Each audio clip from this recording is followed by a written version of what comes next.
நீங்கள் பார்த்துக் கொண்டிருப்பது உங்கள் விஜய்.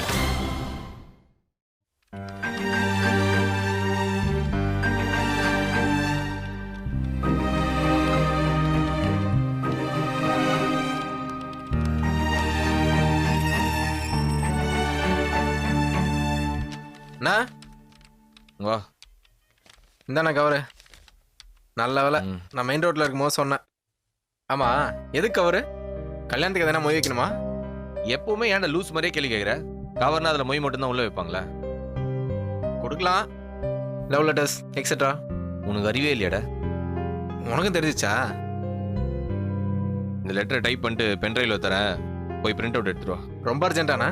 ஆமாம். ஏன்? இல்லை, உன்கிட்ட பேசலான்னு வந்தேன். ஐயா சாமி, ஆளை விடுப்பா. நீ என்கிட்ட பேசவே கூடாது. நான் சொல்கிற வேலையை மட்டும்தான் நீ செய்யணும். உத்தரவு. இதோ ஏதாச்சும் ஸ்பெல்லிங் மிஸ்டேக்கு, கிராமர் மிஸ்டேக்னு பாரு. உன் லவ் லெட்டர் நான் எப்படின்னா படிக்கிறது? ஏய், லூஸ் மாதிரி பேசாத, பட்றா. ஒரு ஆடிட்டரா ரொம்ப அசிங்கப்படுத்துறேண்ணா. நீ அந்த மாதிரி நடந்துக்கிற.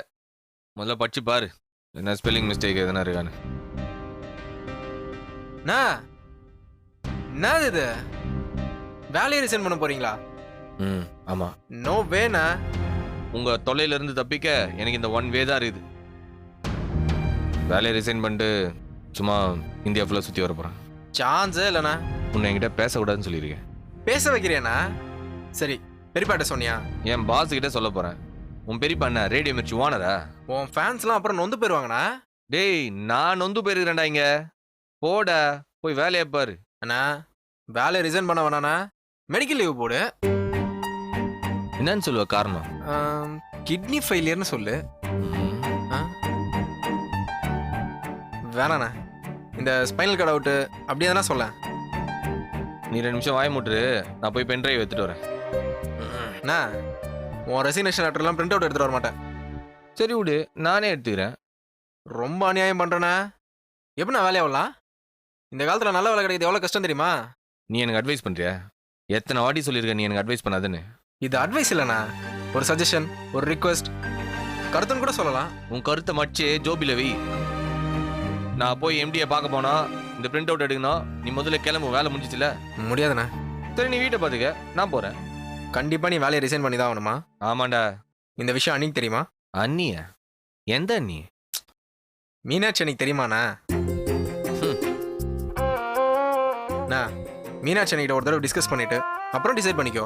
ஏய் மூர்ரா, என்ன கேட்டா இங்க எல்லாரும் டிசைட் பண்றாங்க. நான் யாரும் கேட்ட டிசைட் பண்ணணும் அவசியம் கிடையாது. புரியுதா? புரியலண்ணா. இத்தனை நாள் உயிருக்கு உயிரான நேசிச்ச ஒருத்தரை எப்படின்னு இப்படி ஈவன் இருக்கலாம் உங்களால வெறுக்க முடியுது? ஏய், இந்த ஓதர் தான் இங்க பண்ணாது, அவகிட்ட போய் பண்ணு.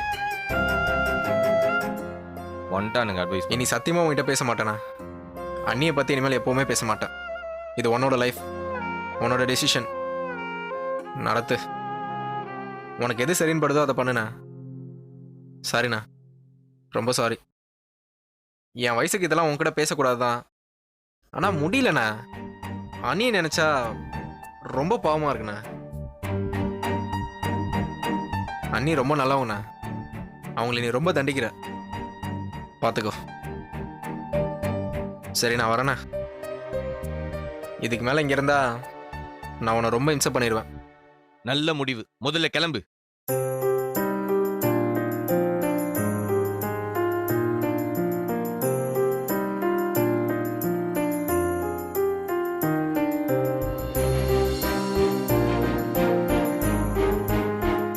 என்ன சரவணா, அவசரமா பார்க்கணும்னு சொல்லிட்டு ஒண்ணுமே பேசாம உட்காந்துட்டு இருக்க?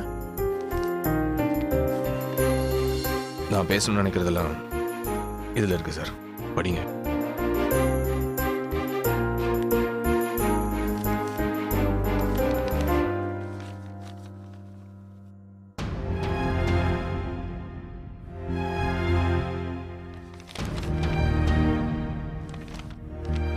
என்னாச்சு? திடீர்னு ரெசிக்னேஷன் லெட்டர்? வேற வேலைக்கு போறியா? சே, அப்படிலாம் இல்லை சார். அப்புறம் நம்ம ஆஃபீஸில் என்ன பிரச்சனை? பிரச்சனை வீட்டில் சார். என்னால் வேலையில் கான்சன்ட்ரேட் பண்ண முடியல. என் ப்ரோக்ராம்லேயுமே நிறைய சொதப்பல் பண்ணுறேன். இத்தனை வருஷம் நான் வாங்கின நல்ல பேர், இமேஜ் இது எல்லாத்தையும் இந்த நேரத்தில் லூஸ் பண்ண விரும்பல சார். அதான் ஒரு நல்ல பொசிஷனில் இருக்கும்போதே நானே ரிசைன் பண்ணிடலாம். சரவணன், உனக்கு ஒரு விஷயம் தெரியுமா? You are my favourite RJ. இதை நிறைய தடவை நீங்கள் சொல்லியிருக்கீங்க. இல்லை, உன்னை என்னால் மிஸ் பண்ண முடியாது சரவணா. என்னாலையும் நம்ம ஆஃபீஸை, இங்கே வேலை செய்கிற கொலீக்ஸை, எம்ஹெச்சி ப்ரோக்ராமை மிஸ் பண்ண விரும்பல சார். ஆனால் என்னால் முடியல சார். வேலையில் என்னால் ஃபோக்கஸ் பண்ண முடியல. இஃப் யூ டோன்ட் மைண்ட், உன் வீட்டில் என்ன பிரச்சனை? ஒய்ஃபும் நானும் சேர்ந்துடல சார். கொஞ்சம் பிரிஞ்சிருக்கோம். Any serious issue?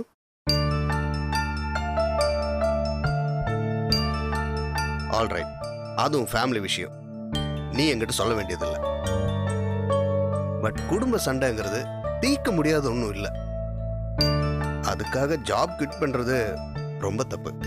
இந்த ஊரில் இருக்க முடியல சார். பிடிச்சவங்க கூட இல்லாதப்போ சொர்க்கம் கூட நரகம் தான். என்னை சமாதானப்படுத்த பார்க்காதீங்க சார். நான் போகிறேன். Okay, you should go. நான் உன்னோட ரெசிக்னேஷன் லெட்டர் அக்செப்ட் பண்ணிக்கிறேன். ஆனால் ஒரு கண்டிஷன், எங்கே போகிறேன், என்ன பண்ண போகிறேன்னு சொல்லிட்டு போ. இனிமேல் தான் சார் நான் யோசிக்கணும். அப்படின்னா உன் ரிக்வெஸ்ட்டை அக்செப்ட் பண்ண முடியாது. So what? நீ அக்செப்ட் பண்ண எனக்கு என்ன, பண்ணலைன்னா எனக்கு என்னன்னு நீ வாக் அவுட் பண்ணா உன்னோட பிஎஃப், இன்சூரன்ஸ் எதுவுமே உன் கைக்கு வராது. என்ன சார் மிரட்டுறீங்களா? இல்லை சரவணா, நீ எப்படியாவது வேலையை விட்டு போகக்கூடாதுன்னு ஐடியா பண்ணுறேன். ஒர்க் அவுட் ஆகுது சார். நான் டிசைட் பண்ணிட்டேன். எனக்கு ஒரு சேஞ்ச் தேவைப்படுது. கொஞ்ச நாள் பிரேக் எடுத்து பார்க்குறேனே. என்ன சார் எதுவும் சொல்ல மாட்டேறீங்க? யோசிக்கிற. You need a change, right? Abroad? Abroad போ. அதுக்கெல்லாம் இப்போ வசதி இல்லை சார். நான் அனுப்புறேன். உனக்கு நான் இது ஏற்கனவே கொடுத்த ஆஃபர் தான். ரிமெம்பர்? கனடா, ரிசர்ச், புது தமிழ் ரேடியோ, நீ பிஸ்னஸ் ஹெட்டு. ஞாபகம் இல்லை? ஆமாம், ஏற்கனவே நீங்கள் கேட்டீங்க. நான் தான் போகலன்னு சொல்லிட்டேனே சார். அப்போ எஸ், இன்னும் நான் அதுக்கு யாரையும் செலக்ட் பண்ணல. ஏன் சார்? நீ என்ன கேள்வி கேட்கக்கூடாது. நீ போறியா கனடா? கை நிறைய காசு, பணம், டாலர்ஸ், எக்ஸெட்ரா எக்ஸெட்ரா. கொஞ்சம் யோசிக்கிறேன் சார். நாளைக்கு ஆஃபீஸ்க்கு வரப்போ உன் பாஸ்போர்ட் எடுத்துட்டு வா. பாஸ்போர்ட்? பாஸ்போர்ட் எடுத்துட்டு வா. விசாக்கு அப்ளை பண்ணலாம். அதுக்குள்ள நீ முடிவு பண்ணி சொல்லு. பிடிக்கலனா விசா எக்ஸ்பென்ஸ் தானே, போயிட்டு போகுது. எனக்கு கொஞ்சம் டைம் கொடுங்க sir. Okay, take your own time. எப்போ முடிவு சொல்லுவ? சீக்கிரமாக சொல்கிறேன். எவ்வளோ சீக்கிரம்? கூடிய சீக்கிரம் சொல்கிறேன் சார். உறுதியா? Sure sir. ஆல் ரைட், நாளைக்கு வரும்போது பாஸ்போர்ட்டோட வா. ஓகே, குட் பாய். வரேன் சார். சரவணா, போகிற வழியில் இதை கிழிச்சு டஸ்ட்பினில் போட்டு போ. வரேன் சார்.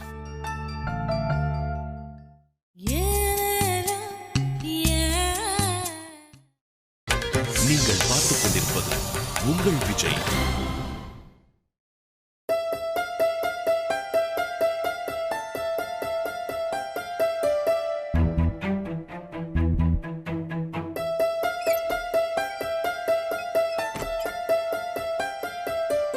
மீனாட்சி, 2 நாள் ஆச்சு நீ சாப்பிட்டு. நாங்களும் பச்சை தண்ணி கூட குடிக்காம உன்னையே நினைச்சிட்டு இருக்கோம். எந்திரி மீனாட்சி, ஒரே ஒரு வாய் சாப்பிடுமா. என்னை தனியா விடுமா ப்ளீஸ். அப்படி விட முடியாதுமா. இப்படியே சாப்பிடாம இருந்த என்ன? பெத்த வயிறு பார்த்துட்டு சும்மா இருக்க முடியுமா? ஒரு வாய் சாப்பிடுமா. அக்கா ப்ளீஸ்க்கா, உன்னை போய் பார்க்க முடியலக்கா, எழுந்திருக்கா. மீனாட்சி, என்னப்பா நீ இப்படி சின்ன பிள்ளை மாதிரி அடம் பிடிச்சிட்டு இருக்க? என்ன எல்லாரையும் கொஞ்சம் தனியா விட சொல்லுன. இப்ப நான் சாப்பிடுற நிலைமையில இல்ல. மீனாட்சி, சாப்பிட வேண்டாம், ஒரு வாய் காஃபியாவது குடியே. வேணாம் அமுதா, நீங்களும் இவங்களோட சேர்ந்து என்னை தொந்தரவு பண்ணாதீங்க. நீங்களாவது புரிஞ்சுக்கோங்க ப்ளீஸ். மீனாட்சி, நாங்கள் எல்லாருமே சேர்ந்து தப்பு பண்ணிட்டோம்ன்றதுக்காக தான் 2 நாளாக யாருமே சாப்பிடல. நீ இப்படி அவஸ்தைப்படுறதுக்கு நாங்கள் தான் காரணங்கிறதுனால இது நாங்கள் செஞ்ச தப்பு தான்ட்டு மனச்சாச்சு எல்லாத்துக்கும் கொடுத்ததுப்பா. தயவு செய்து அதை புரிஞ்சுக்க மீனாட்சி. இது எப்படி சரி பண்ணுறதுன்ட்டு எல்லாருமே ராப்பாலாக யோசிச்சுட்டு இருக்கோம். பாரு மீனாட்சி, ஏதாவது ஒன்று பண்ணியாவது ஒன்றையும் சரவணன் சேர்த்து வைக்கணும்னு நினச்சிட்டு இருக்கம்மா. ஆனால் கண்ணு கட்டின தூரத்துக்கு எனக்கு என்ன வழியிலே தெரியலப்பா. அதனால் சரவணன் முன்னாடி பேசுகிற தகுதி இங்கே யாருக்குமே எல்லாம் போச்சுப்பா. மீனாட்சி, இந்த காஃபியை மட்டுமாவது குடி மீனாட்சி. வாங்கி சாப்பிடுமா. ம்.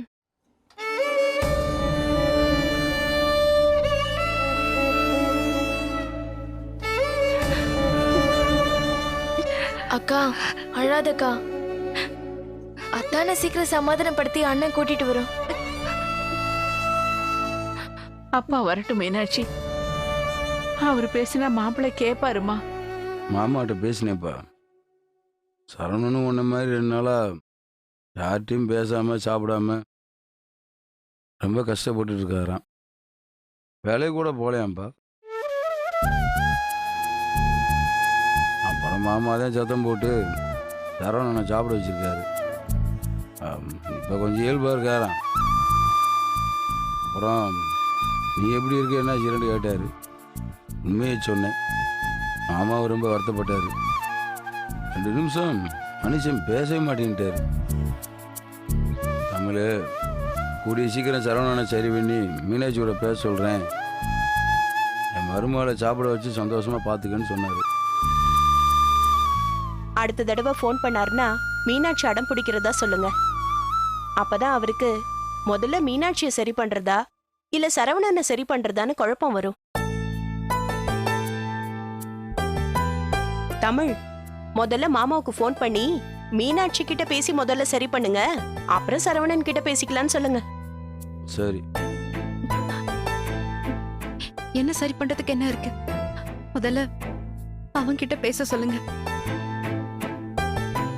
ஏப்பா, நீ சாப்பிடாம இருக்குது நல்லாவா இருக்கு? ஏன் சாப்பிடாம உட்காந்துட்டு இருக்க? சாப்பிடு. அம்மா தட்டு கொடு. இருங்க சுதா, தண்ணி குடு. முதல்ல வெறும் வயித்துல இருக்க தண்ணி குடி.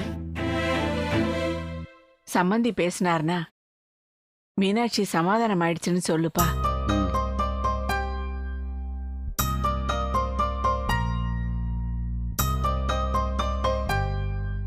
நான் சாப்பிட்டு ஒழுங்கா இருக்கேன். ஆனா சமாதானம் ஆகணும்னா சரவணனை பேசி சீக்கிரமா அனுப்பி விட சொல்லு. சரிப்பா. நீங்களும் சாப்பிடல? இனிமேதான் சாப்பிடணுமா. அமுதா, ம்? ஒரு சின்ன உதவி. என்ன உதவியா இருந்தாலும் கேளு மீனாட்சி. சரவணனோட இமெயில் ஐடி தரேன். எனக்காக ஒரு மெயில் பண்ணணும். சாரின்னு. நீங்க எல்லாத்தையும் எக்ஸ்பிளைன் பண்ணி எழுதணும். கண்டிப்பா மீனாட்சி. அவனுக்கு நான் போய் சொன்னதை தாங்க முடியல. அதான் எப்போ இல்லாத மாதிரி பெரிய பெரிய வார்த்தைங்களை பேசிட்டு போயிட்டான். கண்டிப்பா மெயில் அனுப்புறேன் மீனாட்சி. சுதா, அக்கா நீ சரவணனுக்கு ஒரு SMS அனுப்பு. உன்னை அவனுக்கு ரொம்ப பிடிக்கும். மிக்கி மவுஸ்னு சொல்லிக்கிட்டே இருப்பான்.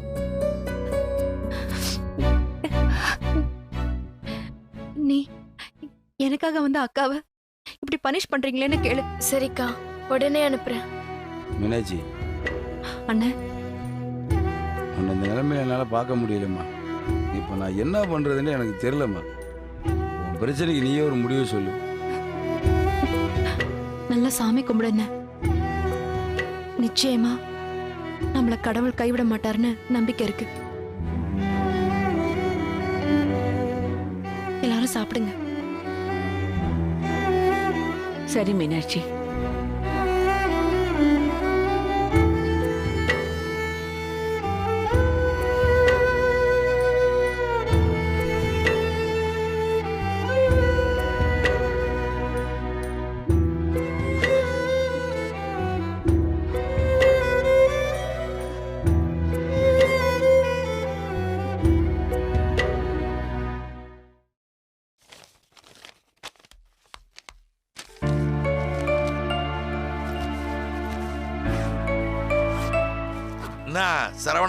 ஆபீஸ் கிளம்பலையா? நான் ஆஃபீஸ் போல.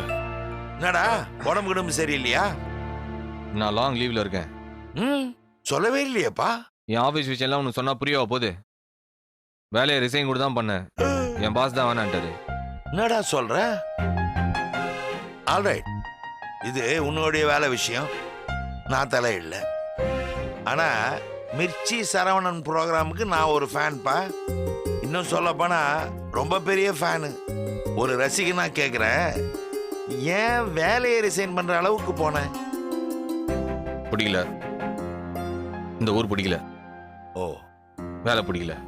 அதான் அதான் ஏன்னு கேட்குறேன். நான் சந்தோஷமா இல்ல. சந்தோஷமா இல்லாம கிரியேட்டிவிட்டி வராது. மைண்ட் எவ்வளவு ட்ரையா இருக்கு தெரியுமா? ஆ சரிப்பா, நீ ரொம்ப டென்ஷனா இருக்கிற, நான் அப்புறமா வரேன்.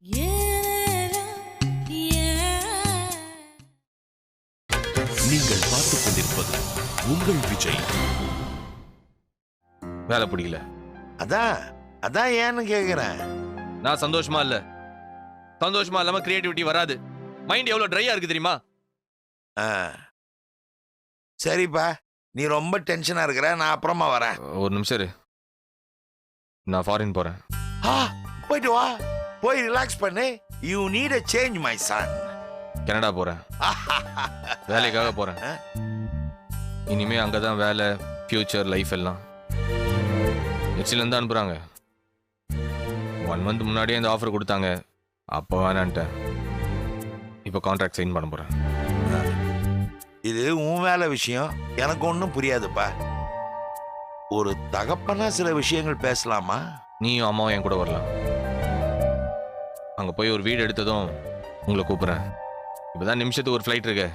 உலகத்துல எங்க இருந்தாலும் 18 மணி நேரத்துல உலகத்துடைய இந்த எண்டுல இருந்து இந்த எண்டு வரைக்கும் போயிட்டு வந்துடலாம். ரொம்ப நல்ல நாடு கனடா. நயாகரா ஃபால்ஸ் இருக்கு. ரொம்ப அழகான ஊரு, கிளைமேட்டு. சரவணா, நான் உன் அம்மாலாம் இந்த ஊரு மண்ணுக்கு பழக்கப்பட்ட செடிங்கடா. இங்கிருந்து வேரோட பிடுங்கி போய் வேற எங்கேயாவது நட்டேன்னு வை, பட்டு போயிடுவோம்டா. அதனால எங்களால் உன் கூட வர முடியாதுப்பா. ஆல்ரைட், நான் 2 months ஒரு வாட்டி உங்களை வந்து பார்த்துட்டு போறேன். எங்களை அம்போன்னு விட்டுட்டு போலான்னு முடிவு பண்ணிட்டல. பார், இந்த சென்டிமெண்ட்னால என்னை கார்னர் பண்ண நினைக்காத. விட்டுரு, நான் ஒன்றும் குழந்தை கிடையாது. I can manage my self. நான் எங்களை பத்தி நினைச்சேன் சரவணா. நீ தான் வேறு மண்ணுன்னு என் கூட வரமாட்டேன்றியா? டேய், நான் உடம்பு சரியில்லாதவன்டா. கனடாவில் இந்தியாவை விட நல்ல ஹாஸ்பிட்டல் ஃபெசிலிட்டிஸ்லாம் இருக்கு. எல்லாம் சொந்த பந்தம் ஃப்ரெண்ட்ஸ் எல்லாம் விட்டுட்டு இப்போ நான் நிலாவுக்கு போகிறாங்க. இங்கே இருக்கிற கனடாவுக்கு தானே சொல்கிறேன். வருஷத்துக்கு ஒரு தடவை வந்து எல்லாரையும் பார்த்துட்டு போகலாம். உங்ககிட்ட என்ன கேள்வி கேட்டாலும் அதுக்கு பதில் வச்சிருக்க போல. சரி, ஒரே ஒரு கேள்விக்கு மட்டும் நீ பதில் சொல்லு. மீனாட்சியை கூட கூட்டிட்டு போறியா இல்லையா? இல்ல, கூட்டிட்டு போல. டேய், தப்புடா சரவணா. தப்பு எது ரைட் எதுன்னு எனக்கு தெரியும். இல்லடா. பாரு, சௌந்தர்யா லண்டனுக்கு போனப்ப இந்த மாதிரிலாம் உட்காந்து அவகிட்ட ஆர்கியூ பண்ணிட்டா இருந்த. நேரா ஏர்போர்ட்டுக்கு போய் டாடா காட்டி சந்தோஷமா அனுப்பிச்சு வச்சல. அதே மாதிரி நான் போற அன்னைக்கு ஏர்போர்ட்டுக்கு வா, டாடா காட்டு, போயிட்டே இரு. டேய், உன் மேல நான் நிறைய நம்பிக்கை வச்சிருந்தேன்டா. நீ என்னுடைய ஒரே மகன்டா. ப்ளீஸ், தயவு செஞ்சு நீ எமோஷன் ஆகி என்ன டென்ஷன் ஆகாத. நான் கனடா போறதுல எந்த மாற்றமும் இல்ல. சரி, மீனாட்சி கிட்ட ஒரு வார்த்தை போய் சொல்லிட்டு போ. எதுக்கு அவகிட்ட சொல்லிட்டு போனா? அவ உன் மனைவிடா. அவ வேலைக்கு போனது, ஊருக்கு போனதெல்லாம் என்கிட்ட சொல்லிட்டா பண்ணா? நான் நின்னா உக்காந்தா ஊருக்கு போனாலும் அவளுக்கு சொல்லிட்டு போணுமா? கண்டிப்பா. உன்ன மாதிரி என்ன இருக்க சொல்லாத. அவளுக்கு எனக்கும் செட் அவள பிரிஞ்சிருக்கோம். சும்மா நான் போய் கனடா போறேன் அவகிட்ட சொல்ல ஓன்னு அழுது ஒரு சீனை போட. இந்த டிராமாலாம் ஏற்கனவே நிறைய பார்த்தாச்சு. சரி, நீ அம்மா கிட்ட சொல்லு நான் கனடா போறது. இந்த விசா ப்ராசஸ் என்ன ஆச்சுன்னு இந்த டிராவல்ஸ் வரைக்கும் போய் கேட்கணும். நான் போயிட்டு வந்துடுறேன். சரவணா, என்ன நீ ரொம்ப மாறிட்டப்பா. நான் மாறல, நீங்களா தான் என்ன மாத்திட்டீங்க.